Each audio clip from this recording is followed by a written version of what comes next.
Hello everyone, let me introduce myself. My name is Apri Mirantika. I'm student of the management program and my NPM 2541121. In this video, we will be discussing about concept demand and supply. Mungkin teman-teman di sini masih banyak yang belum tahu dan masih banyak yang bertanya-tanya tentang apa sih permintaan dan penawaran. Oke, jadi di sini saya akan membahas tentang permintaan dan penawaran. Simak sampai akhir ya. Jadi, permintaan dan penawaran adalah konsep dasar dalam ekonomi mikro yang menggambarkan interaksi antara pembeli dan penjual di pasar. Yang dimana permintaan adalah jumlah barang atau jasa yang ingin dibeli oleh masyarakat dengan berbagai tingkat harga dan waktu tertentu. Sedangkan penawaran adalah banyaknya barang atau jasa yang ditawarkan penjual pada kondisi pasar, periode, dan tingkat harga tertentu. Faktor-faktor yang mempengaruhi permintaan dalam ekonomi mikro. Yang pertama, harga barang itu sendiri, yang dimana harga barang atau jasa adalah faktor yang paling berpengaruh terhadap permintaan. Umumnya, ketika harga naik, maka jumlah barang yang diminta akan menurun. Dan begitu juga sebaliknya, ketika harga turun, jumlah barang yang diminta akan meningkat. Yang kedua, harga barang terkait, yang dimana harga barang terkait atau substitusi yang juga mempengaruhi permintaan. Misalnya, jika suatu barang naik, maka konsumen mungkin akan beralih ke barang substitusi yang lebih murah, sehingga permintaan untuk barang tersebut meningkat.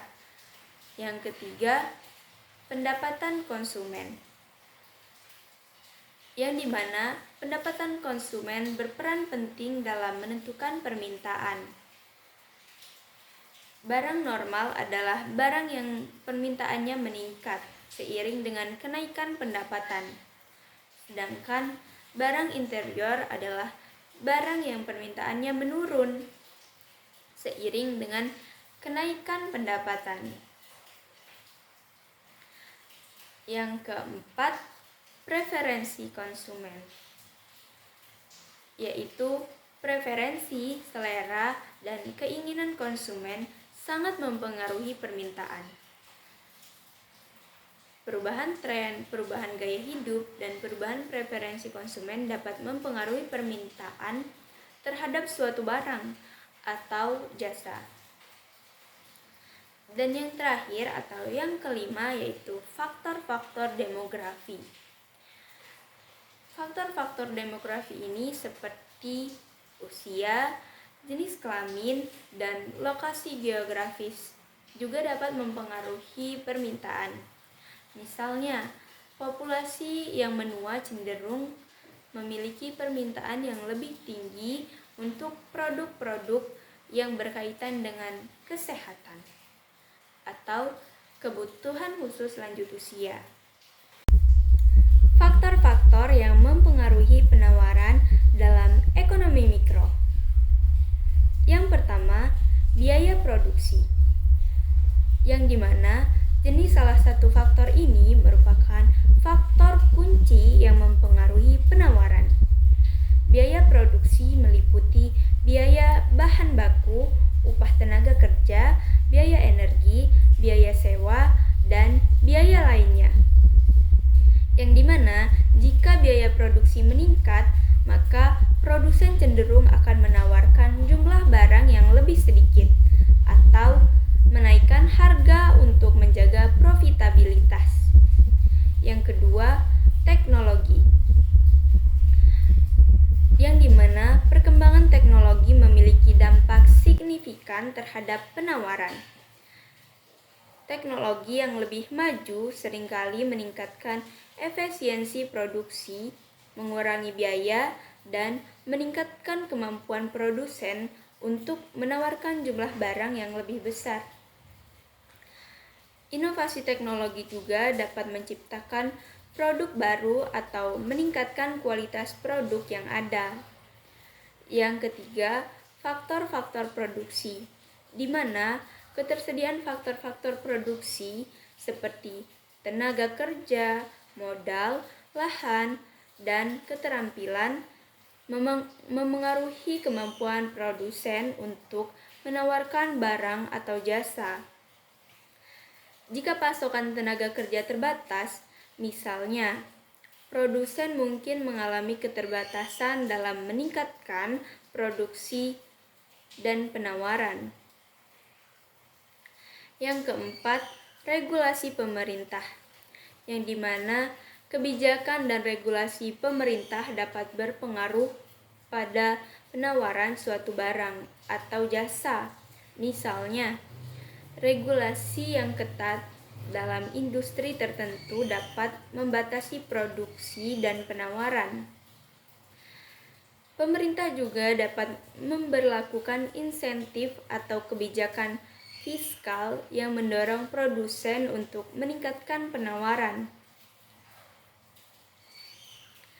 Dan yang kelima, harapan produsen, yang dimana persepsi dan harapan produsen terhadap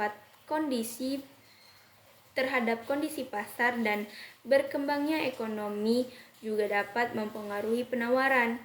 Jika produsen berharap permintaan akan meningkat di masa depan, mereka mungkin akan meningkatkan produksi dan penawaran saat ini. Sebaliknya, jika produsen memiliki ekspektasi negatif terhadap pasar, mereka mungkin akan mengurangi penawaran. Mungkin teman-teman masih banyak yang bingung tentang kurva permintaan. Oke, jadi di sini saya akan menjelaskan kurva permintaan.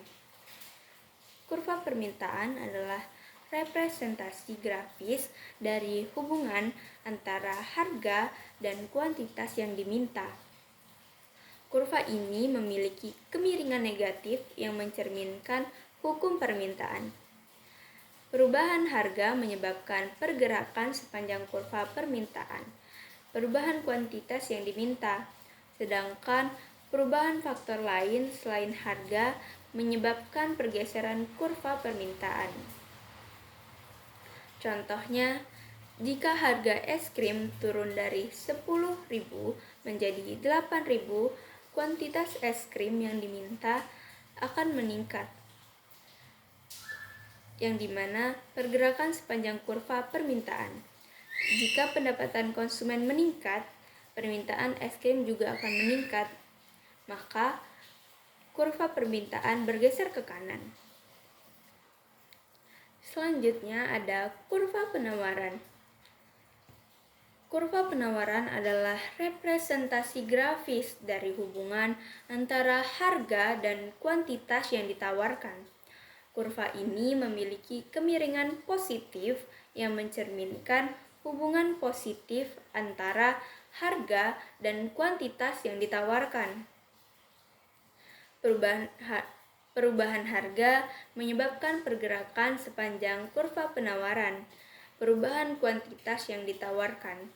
Sedangkan perubahan faktor lain selain harga menyebabkan pergeseran kurva penawaran. Contohnya, jika harga cabai naik dari 30.000 menjadi 40.000 per kilogram, maka kuantitas cabai yang ditawarkan akan meningkat. Pergerakan sepanjang kurva penawaran. Jika biaya pupuk menurun, penawaran cabai juga akan meningkat dan penawaran bergeser ke kanan.